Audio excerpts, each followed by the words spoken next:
오늘 말씀의 제목은 허물을 깨닫는 축복입니다.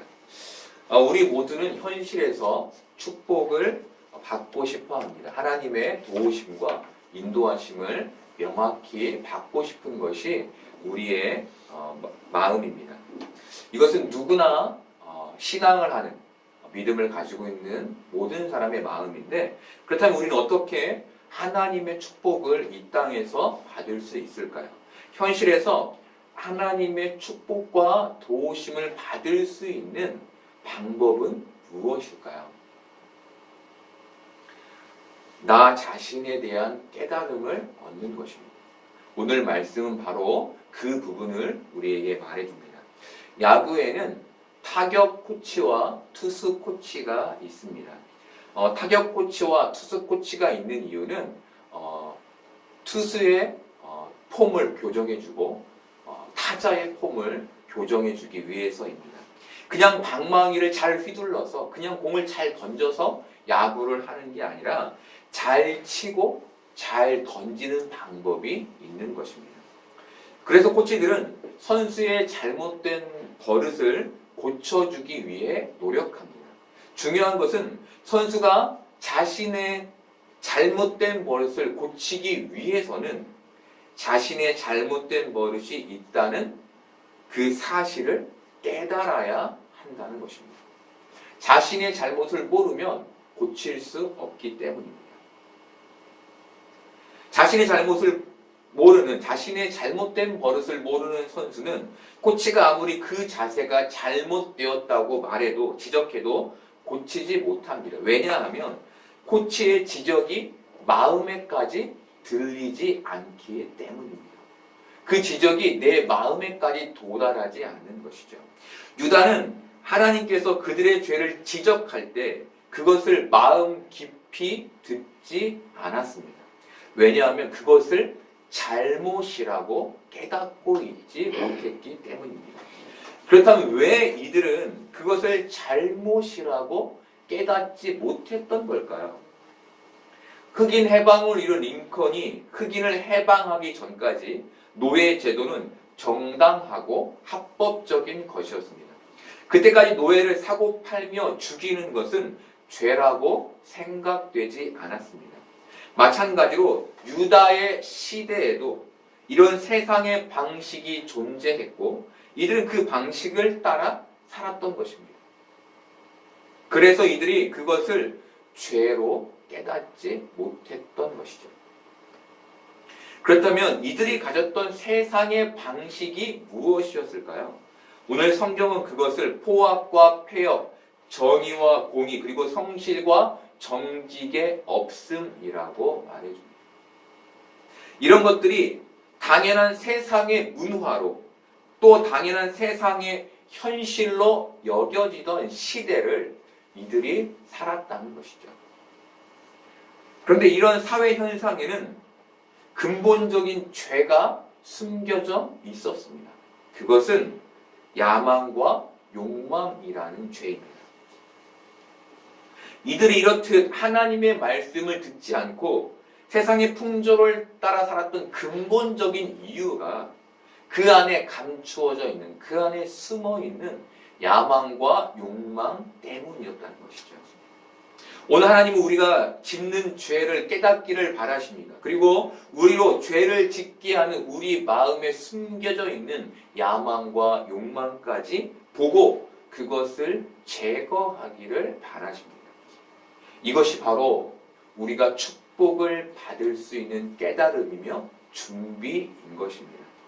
여러분, 우리가 하나님의 축복을 받고 싶다면 세상의 풍조, 세상의 가치를 향한 우리의 마음을 버리고 하나님의 가치, 하나님의 나라의 문화를 우리의 마음에 완전히 돌려놓아야 하는 것입니다. 그래야만 우리가 이 땅에서 하나님의 인도하심을 제대로, 하나님의 축복을 제대로 경험하며 살 수 있는 것이죠. 유다는 야망과 욕망의 성취를 위해 내달렸습니다. 앞만 보고 달리다 보니 자신들이 무엇을 잘못하고 있는지 알지 못했고 야망과 욕망에 귀가 가리워져서 하나님의 말씀도 들리지 않았습니다. 정확히는 들어도 들리지 않는 상태였습니다. 저는 오늘 여러분들이 들어도 들리지 않는 상태에 있지 않기를 바랍니다. 들을 때 마음에 들리는 은혜가 여러분에게 있기를 바랍니다. 이들은 바벨론에 멸망하고 나서야 비로소 자신의 잘못을 깨닫게 됩니다. 그들이 멸망한 후에야 깨닫게 된 것은 그들에게 정의와 공의가 멀고 그들에겐 어둠뿐이라는 것이었습니다. 돈을 많이 벌고 돈으로 인해 자신이 높은 지위에 위치해 있을 때에는 보이지 않던 자신의 죄가 바벨론의 침략으로 모든 것을 빼앗기게 되자 그때서야 보이고 깨달아지는 것입니다. 유다의 멸망은 바벨론으로 인한 것이었지만 그 멸망은 하나님의 작정에 의한 것이었습니다. 하나님께서 유다의 멸망을 주도하셨다는 것입니다. 하나님은 왜 사랑하는 백성들의 멸망을 주도하신 걸까요? 결론부터 말씀드리면 유다를 축복하시기 위해서였습니다. 멸망으로 그들이 그 죄악을 깨닫는 것이 그들에게 축복이었다는 것입니다. 대부분의 사람들은 축복을 현상적인 것으로만 이해합니다. 감사의 제목도 기쁨의 환호도 모두 현상적인 것에 국한되어 있는 경우가 대부분입니다. 하지만 성경은 우리에게 또 다른 축복을 말해줍니다. 그것이 바로 유다의 멸망인 것입니다. 예수님도 죽으셨고 많은 제자들과 바울 그리고 지금까지 자신의 생명을 들여 선교한 선교사님들 역시 죽임을 당했습니다. 이들의 죽음은 우리에게 불행처럼 보입니다. 하지만 이들의 죽음은 지금을 사는 우리에게 축복의 씨앗이 되었습니다. 그들은 세상이 말하는 축복은 못 누렸지만 믿음을 다른 사람에게 전해주는 하늘의 축복을 받은 것입니다. 그들이 어떻게 그것을 축복으로 여길 수 있었을까요? 자신의 가치가 하늘의 가치로 바뀌어져 있었기 때문입니다. 선교사로 나갔던 후배가 가정을 이룬 지 10년 만에 아이를 갖게 되었습니다. 그런데 그 가정의 그 기쁨도 잠시였습니다. 아이의 건강을 위해 초음파 촬영을 하게 됐는데 아이의 심장에 대동맥이 수축하는 질병과 아이가 다운 증후군으로 태어날 수 있는 가능성이 있다는 얘기를 듣게 된 것입니다. 후배와 카톡으로 그 아픔에 대한 기도 제목을 주고받으며 그때부터 지난 목요일까지 아이의 건강을 위해 기도했습니다. 그리고 지난 목요일에 후배는 아이를 출산했는데 아직 소식을 전하고 있지 않습니다. 저는 그간 태중의 아이를 위해 기도하며 건강한 아이가 태어나게 해달라고 간절히 하나님께 기도했습니다. 그리고 더불어 기도했던 것은 혹시 아이가 아프게 태어나더라도 아이를 사랑할 수 있는 많은 사랑을 그 가정에 부어달라는 간구였습니다. 저는 하나님이 왜 이 가정에 이런 어려움과 고난을 주시는지 모릅니다. 저의 지혜로는 감히 헤아릴 수 없고 만약 이 가정에 아픈 아이가 태어났다면 저는 그 마음이 어떨지 상상조차 할 수 없습니다. 더더욱 이해가 안 되는 건 하나님 나라를 위해 헌신한 선교사로 헌신한 이 가정에 이런 어려움을 하나님이 주셨다는 것입니다. 왜 하나님은 믿음으로 살려고 애쓰고 하나님의 일을 하려고 애쓰는 이 가정에 어려움을 주신 걸까요? 우리에게도 이렇게 이해할 수 없는 어려움들이 많은데 왜 하나님은 하나님을 믿고 의지하려는 우리에게 어려움을 주시는 걸까요? 왜 우리가 원하지 않는 고난을 우리에게 주시는 걸까요? 제가 조심스럽게 말할 수 있는 건 먼 훗날 이 어려움 또한 축복의 씨앗이 될 것이라는 것입니다. 지금은 감당할 수 없을 만큼 힘들고 또 세상을 사는 내내 어려움이 있겠지만 이것이 축복의 결말을 이룰 것임을 우리는 축복으로 믿어야 한다는 것입니다. 하나님이 지금 이 세상의 고난 가운데 있는 우리에게 우리의 마음을 땅의 시선에서 하늘의 시선으로 바꿔낼 것을 말씀하시고 계신 것입니다. 그리고 그 첫 번째 단계가 내 죄에 대한 깨달음이라고 말씀하시는 것입니다. 한국에 선교 살아온 선교사님들이 풍토병으로 죽게 되었습니다. 그리고 이 세상에 그의 가족들이 남게 되었습니다. 한국 땅, 이 땅에서 살아가는 게 쉬웠을까요? 자신의 친척도 없고 자신을 도와줄 사람도 없는 이 황량한 땅에서 남편이 죽었을 때 복음을 들고 살아가는 게 쉬운 일이었을까요? 하지만 그들은 그럼에도 하나님의 복음을 전하는 일들을 했고 하나님을 떠나지 않았습니다. 저는 그 이유를 이들이 겪게 된 멸망의 현실을 이들이 다른 관점으로 봤기 때문이라고 이해하게 되었습니다.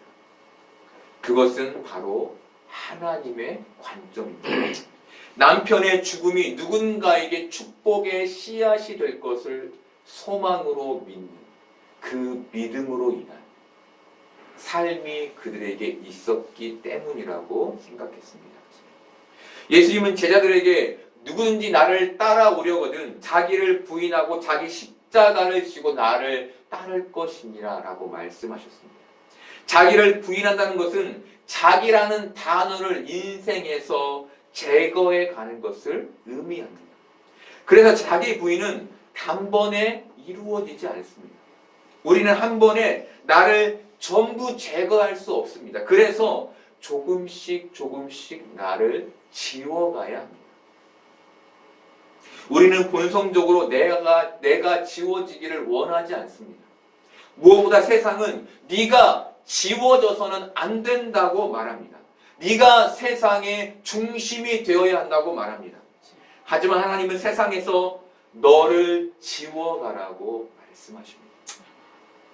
그리고 그 빈자리에 예수님을 채워 넣으라고 말씀하십니다.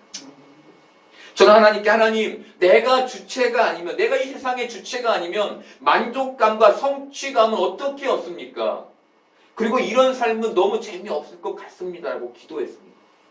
그런데 너무나 제 안에 명확했던 경험은 저는 하나님의 일을 하는 매 순간 만족감과 성취감을 누렸고 무엇보다 그 삶이 재미없지 않았다는 것입니다.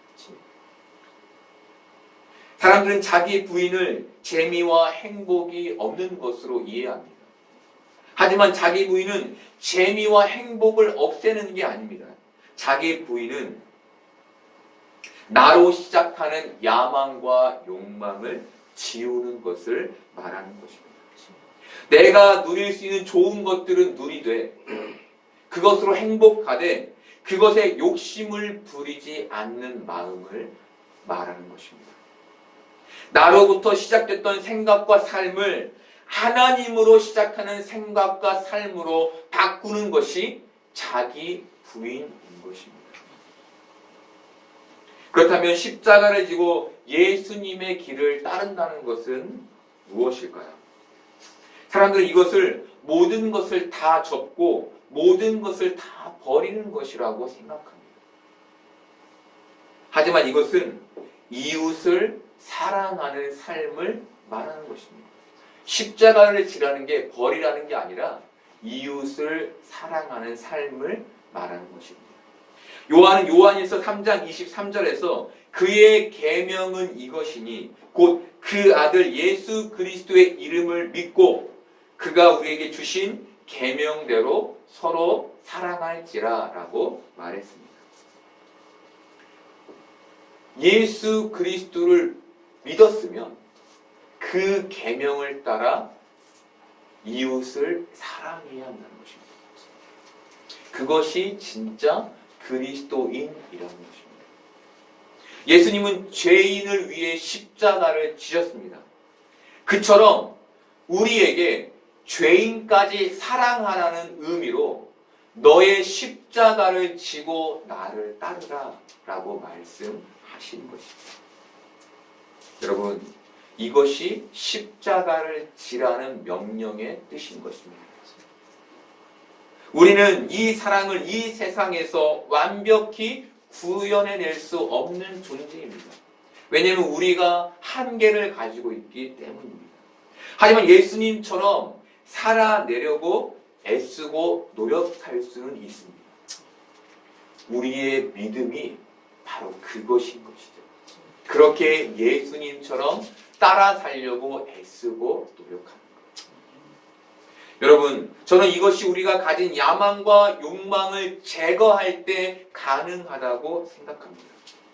그럴 때 우리가 이 야망과 욕망을 하나님이 주시는 꿈과 비전으로 바꿀 수 있다고 생각합니다. 그리고 바로 이것이 우리의 생각과 마음을 하나님의 관점으로 바꾸는 것이라고 생각합니다. 여러분, 이것이 축복의 준비임을 우리가 믿기를 바랍니다. 유다는 멸망한 후 자신들이 맹인같이 담을 더듬고 있음을 깨달았습니다. 모세는 신명기에서 맹인같이 담을 더듬는 자들에 대해 이렇게 말해줍니다. 신명기 28장 15절과 29절을 보겠습니다. 내가 만일 내 하나님 여호와의 말씀을 순종하지 아니하며 내가 오늘 내게 명령하는 그의 모든 명령과 규례를 지켜 행하지 아니하면 이 모든 저주가 내게 임하며 내게 이를 것이니 맹인이 어두운 데에는 더듬는 것과 같이 내가 백주에도 더듬고 내 길이 형통하지 못하여 항상 압제와 노력을 당할 뿐이니 너를 구원할 자가 없을 것이며. 모세가 무엇을 말해줍니까? 너희는 하나님의 계명을 지켜야 한단다라고 말한 후 너희가 지금 하나님의 계명을 지키지 못하는 맹인과 같이 담을 더듬는 사람처럼 살고 있구나라고 말하고 있는 것이죠. 즉 유다의 백성들은 멸망한 후에야 비로소 그들이 하나님의 계명을 지켰지만 지키고 있지 않았음을 깨달은 것입니다. 여러분, 우리는 하나님의 계명을 지키고 있습니다. 그런데 정말 지키고 있는 것입니까? 우리의 마음은 하나님을 향하고 있지 않은데 우리의 몸만 하나님의 계명을 지키고 있는 것은 아닙니까? 부자가 망한다고 한순간에 자신의 처지가 깨달아질까요? 그런 사람도 있겠지만 대부분은 자신들이 세상에서 잘 나가던 때를 그리워하며 자신의 처지를 인지하지 못할 것입니다. 하지만 현실은 무엇입니까? 이미 그들이 가난한 자가 되어 있다는 것입니다. 부자가 자신의 처지를 인지하지 못하면 그 현실을 인지하지 못하면 개선의 여지는 없습니다. 바로 이것이 하나님이 유다에게 고난을 주시는 이유였고 고난이 축복인 이유인 것입니다. 하나님 왜 제게 고난을 주십니까가 아니라 하나님 이 고난을 잘 이겨가고 이 고난에 숨겨진 하나님의 뜻을 깨달아 알 수 있게 해 주십시오가 우리의 기도의 제목이어야 하는 것입니다. 많은 사람들이 세상의 가치와 세계관에 잠식당하고 있습니다. 그래서 하나님의 뜻을 벗어난 마음과 삶의 태도를 가지고 있고 죄를 죄로 깨닫지 못하는 현실을 살아가고 있습니다. 하지만 우리는 지금 이 현실의 고난 속에서 우리의 허물이 하나님 앞에서 죄임을 깨달아가는 지금 이 현실 속에서 우리의 마음을 하나님께로 돌이켜야 한다는 그 깨달음을 가져야 하는 것입니다. 하나님이 그것을 위해 우리에게 고난을 허락하신다는 것입니다. 아이들은 씻는 것을 좋아하지 않습니다. 저도 어렸을 때는 잘 안 씻었던 기억이 있습니다. 그런데 아이였던 애가 청소년이 되면 달라집니다. 자신을 가꾸기 시작하는데 가장 먼저 씻기 시작합니다. 청소년이 된 아이가 자신을 가꾸기 위해 가장 먼저 왜 씻기 시작할까요? 씻는 것이 자신을 가꾸는데 가장 우선이기 때문입니다. 씻어야 자신을 가꿀 수 있는 것이죠. 믿음의 삶은 나 자신의 더러움을 깨닫고 그것을 씻을 때에 가능한 것입니다. 나의 죄를 덮어준 채 믿음의 삶은 불가능한 것입니다. 우리가 이것을 깨닫기를 하나님이 바라시는 것이죠. 유다는 멸망으로 인해 자신들에게 허물이 있다는 사실을 깨닫게 되었습니다. 그리고 그들은 그 더러운 게 무엇인지를 알게 되었는데 13, 14절을 보겠습니다. 우리가 여호와를 배반하고 속였으며 우리 하나님을 따르는 데에서 돌이켜 포악과 폐역을 말하며 거짓말을 마음에 잉태하여 나으니 정의가 뒤로 물리침이 되고 공의가 멀리 섰으며 성실이 거리에 엎드려지고 정직이 나타나지 못하는도다. 이들이 하나님 앞에서 보게 된 허물은 총 9가지였는데 5가지는 그들이 왜 허물을 갖게 됐는지, 그 정의와 공의와 성실과 정직을 왜 갖게 됐는지에 대한 얘기를 하고 있습니다. 여호와를 배반하고 속였다는 것은 하나님이 자신의 잘못을 보고 계시지 않다고 여겼다는 것인데, 그들이 그 현실에서 하나님을 두려워하지 않았다는 것입니다. 여러분, 우리가 이 땅을 살아가는데 하나님을 두려워하고 계십니까? 성경은 하나님을 두려워하는 게 인간에게 축복이라고 말해줍니다. 또한 포악은 악한 자에게 휘두르는 강자의 잔혹함을 말하는데, 이들은 빚진 자들의 자녀를 노예로 파는 악행까지 행했습니다. 폐역은 하나님의 백성으로 계명을 따라 살지 않았다는 것인데, 자신의 생각대로 세상의 풍조대로 살았다는 것을 말합니다. 이들은 자신의 야망과 욕망을 위해 이 모든 것들을 저지르며 살았고 그것을 죄로 여기지 않았던 것입니다. 그래서 이들에게 정의와 공의, 성실과 정직이 멀었던 것입니다. 정의는 히브리어로 미슈파티인데 법을 말하고, 공의는 체다카인데 법을 지키는 마음을 말합니다. 이들에게 정의가 없었던 것은 이들에게 그 정의를 지키려는 공의의 마음이 없었기 때문이었던 것입니다. 다르게 말하면 그들 안에 하나님의 말씀이 없었다는 것이죠. 그들이 세상을 사는데 하나님의 마음이 그들의 마음을 주장하지 못해서 정의를 살아내야 할 책임을 느끼지 못했다는 것입니다. 여러분, 너무 아이러니하지 않습니까? 예배를 드리고 있습니다. 기도를 하고 있습니다. 하나님 앞에서 자신들이 해야 할 모든 종교의 행위를 다 하고 있었는데 그들의 마음에는 하나님의 정의를 지켜낼 그 마음이 없었다는 것이죠.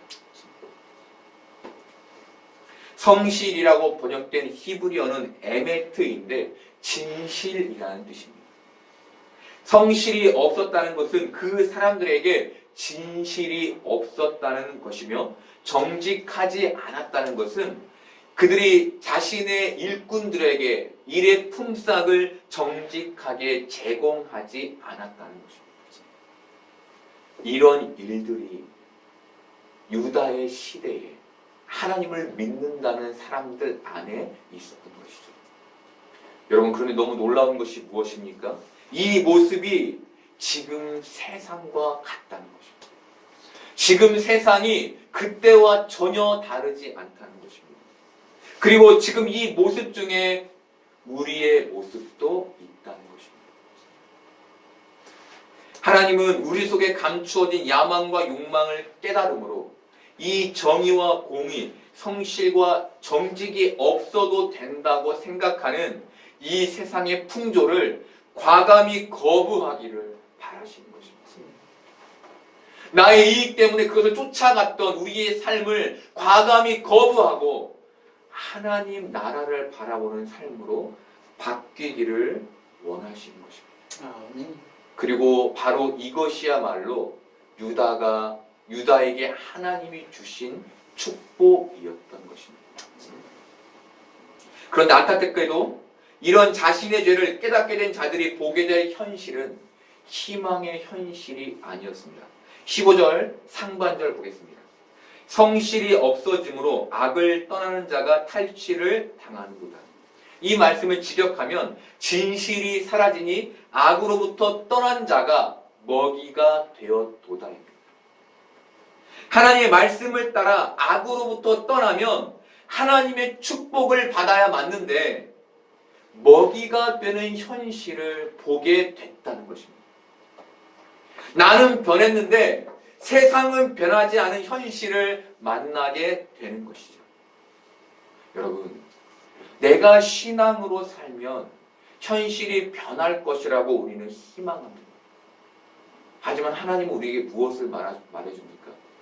너가 악을 떠날지라도 이 세상은 진실을 잃어가기 때문에 변하지 않는 똑같은 상황을 마주하게 될 것이라고 우리에게 말씀해 주시는 것입니다. 그렇다면 하나님은 왜 하나님을 믿는 우리가 악한 자의 먹이가 되게 하시는 걸까요? 왜 우리를 좀 더 강하게 만드시고 이끄시지 않는 걸까요? 제가 내린 결론은 땅을 바라보려는 우리의 본성인 야망과 욕망을 꺾어 축복이 있는 하늘을 바라보게 하시려는 하나님의 뜻이라고 생각했습니다. 여러분, 건강한 사람은 하나님을 찾지 않습니다. 하지만 그 건강한 사람에게 아픔이 찾아오면 그 안에 믿음이 생겨나고 하나님을 구하기 시작합니다. 왜 그들에게 그런 일이 생기는 걸까요? 야망과 욕망으로 살던 그 본성을 꺾어 하늘을 바라보게 하려는 하나님의 은혜인 것입니다.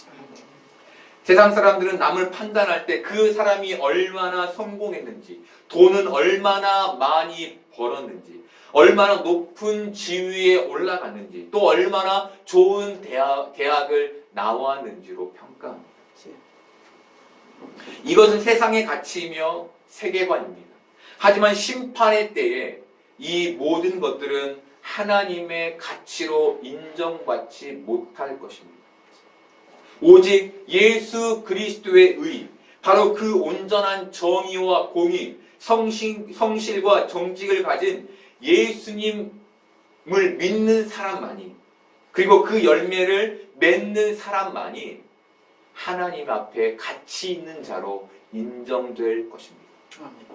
우리는 세상의 부귀영화와 그 가치를 쫓는 자가 아니라 하나님의 가치인 정의와 공의, 성실과 정직을 쫓는 자들인 것입니다. 그리고 그때 하나님이 우리를 높이시면 그 훈련된 정의와 공의를 가지고 그 높은 자리에서 예수 그리스도처럼 이 땅을 살아가는 것. 그것이 하나님이 우리에게 바라시는 삶의 모습인 것입니다. 바로 이 출발을 이루게 하기 위해 하나님은 유다에게 멸망을 주신 것이고, 예수님은 제자들에게 그리고 우리에게 자기를 부인하고 십자가를 지고 나를 따르라 라고 말씀하신 것입니다. 하나님은 나로 시작하는 생각과 삶을 하나님으로 시작하는 생각과 삶으로 바꾸시기를 원하십니다. 그리고 지금 우리의 삶에 그 작업을 하고 계십니다.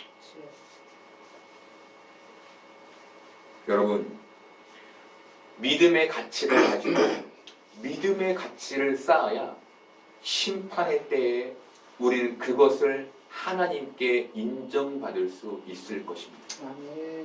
그리고 지금 그 훈련이 우리에게 있는 것을 우리가 깨달았으면 좋겠습니다. 여러분, 우리는 하나님의 눈으로 우리 자신을 보고 있습니까? 그 눈으로 세상을 바라보고 있습니까? 우리 안에는 하나님에 대한 생각보다 세상에 대한 생각이 더 많지 않습니까? 자기 사랑이 너무 커서 하나님 사랑이 없지 않습니까?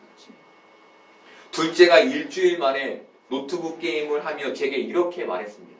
아빠, 일주일간 컴퓨터 게임을 하지 않으면 손이 얼마나 붓는 줄 알아? 저는 이 말이 매일 신앙의 허물을 제거하지 않으면 우리의 영혼이 얼마나 하나님과 멀어지는지 알아? 라고 들렸습니다. 여러분, 우리가 매일 우리의 허물을 하나님 앞에서 제거하지 않으면 우리의 영혼이 얼마나 하나님과 멀어지는지 여러분은 아십니까? 지금 여러분의 그 영혼은 얼마나 하나님과 멀어져 계십니까? 여러분 그것을 아십니까? 하나님은 지금 우리가 그것을 깨닫기를 바라시는 것입니다. 여러분 그것을 깨달았다면 그 허물을 치워야겠죠. 여러분, 여러분이 그 허물을 깨닫고 그 허물을 치워가는 일들을 해갈 수 있기를 바랍니다. 그렇게 그 허물을 치움으로 이 땅에서 하나님이 우리를 축복하시고 인도하시는 그 놀라운 은혜의 경험들을 머리로가 아니라 가슴과 경험으로 이루어가는 여러분들 되시기를 소망합니다. 아멘.